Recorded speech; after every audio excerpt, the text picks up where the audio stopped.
The John Bright No. 2 covered bridge connects the Ohio University Lancaster campus to the past, present, and future. No one understood that more than the late Ray Wilkes. The former Lancaster campus dean could clearly see the value of having the historic covered bridge on campus. He always valued local history and wanted to make sure that future generations would understand the lives of the people that came before them. And when he heard that the state was disassembling or selling bridges, he saw an opportunity to save a piece of local history and make it come alive again here on campus. They kind of got to the point where they could no longer support the vehicle traffic that went over them. And there was a local movement to move these bridges to places where they still could be used. One day, I and 2 or 3 other people from here at the campus went and looked at several bridges and finally decided that the John Bright No. 2 bridge was the bridge to move for several reasons. One, it's a very unique bridge. There's not many other bridges of this construction type, and the location was better. It was north of Lancaster, which meant that we didn't have to try to get the bridge through downtown Lancaster. Covered bridges have also always had kind of a special place in American history. People just love covered bridges. This one in particular has some interesting features. It has what's called a reverse bowstring truss, so it's upside down the way most bridges are constructed. It's a kind of a unique design that August Borman, the guy who designed this bridge, and some other Ohio builders kind of pioneered in the late 19th century. John Bright No. 2, which bears the name of one of Fairfield County's founding families, was built by Bornemann in 1881. Bornemann, who immigrated to Lancaster from Germany, was the leading bridge builder in the area at the time. The bridge, which is listed on the National Register of Historic Places, originally spanned Poplar Creek near Carroll. It was donated by the Fairfield County Commissioners to Ohio University Lancaster in December 1987 and was relocated to Fetter's Run on the Lancaster campus in April 1988.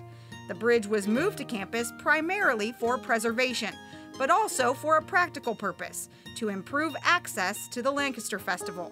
Concerts at the yearly Summer Festival are held on the Lancaster campus back lawn.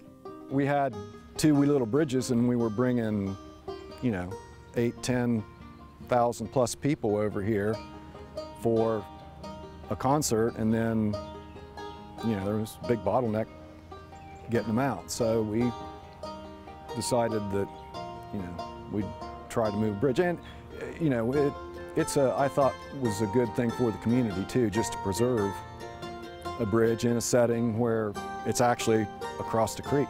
And so that's, one of the reasons we went out looking for a bridge.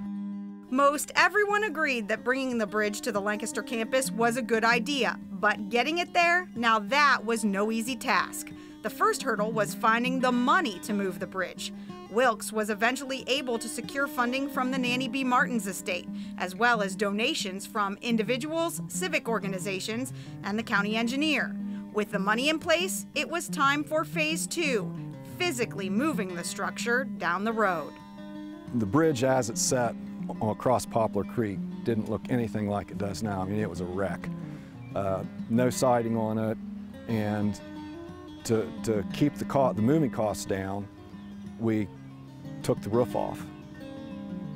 All the roof rafters all came off because the moving height was so high that if we'd moved it with the roof on it, the power company was going to charge us for 2 crews, one in front of the bridge to drop lines and one behind the bridge to put them back up. And the cost was like $200 an hour per crew. And so we decided that, okay, if we take the roof off, they'll just lift lines for us and they won't charge us. We'll put the roof back on when we get it here. According to a newspaper article published before the move, the bridge had to be moved down Bish Road, south to Bader Road, to Pleasantville Road, and then west to Ohio 37. The bridge could only move at speeds of 1 to 10 miles per hour. All kind of problems. Narrow bridges, actually had to take guardrail off of one bridge so we could get the wheels under the bridge through. Another one they had to plank across because It really didn't have the load capacity to handle the bridge. We had to go along with the bridge moving crew and assist them in anything they needed. And then prior to that, we built a fence on a corner that the bridge had to go around that was so tight that we had a farmer's fence we had to move. He had cattle in there at the time, and we had to make it instead of a 90-degree corner, we had to make it a 45 and cut his fence out and then rebuild it after we got the bridge past that point. When we came down 37, you know, we were only moving like 5 or 10 miles an hour. They you know, we'd go a while and then they'd stop and let traffic around, and you know, we'd go a little further. But in the end, it took us 6 hours to get here. After the bridge arrived on campus, there were still months of work ahead. They built wooden pilings in the creek and rolled the bridge across the creek on rollers. And when I say it looked like a wreck, I mean, you know, it just looked awful. The guys that I worked with, they had the original set of the original plans, you know, and they were going by those specs. And we got the lumber, I believe it was donated, and we started putting it back together per those specs. One thing that really scared me is we had the bridge sitting in the creek on 4 wooden pilings in the spring. And every time they, you know, were predicting thunderstorms, it just scared me to death that, you know, we're going to get a big enough storm that it's going to fill the creek and it's going to wash the bridge off those 4 pilings, because it, you know, it was okay sitting there, but, you know, any force against it, it's just not going to stay. I remember it being really hot that year too. I remember the metal burning your arms because it would get so hot during the day, if you put your arm on the metal, it would burn you. I had 2 maintenance men and 2 groundskeepers. And you would say, well, you know, 5 people, what kind of projects you going to do? Well, you know, but long before we ever started moving this bridge, we sat down and talked about it, and I said, well, you know, you think we can do this? And, you know, they kind of all bought into it and said, yeah, we can do it. The bridge was restored just days before the start of the annual Lancaster Festival. Now, more than 25 years later, festival attendees still use the bridge to make their way over to the stage for the yearly concerts, and the bridge has become an icon on campus.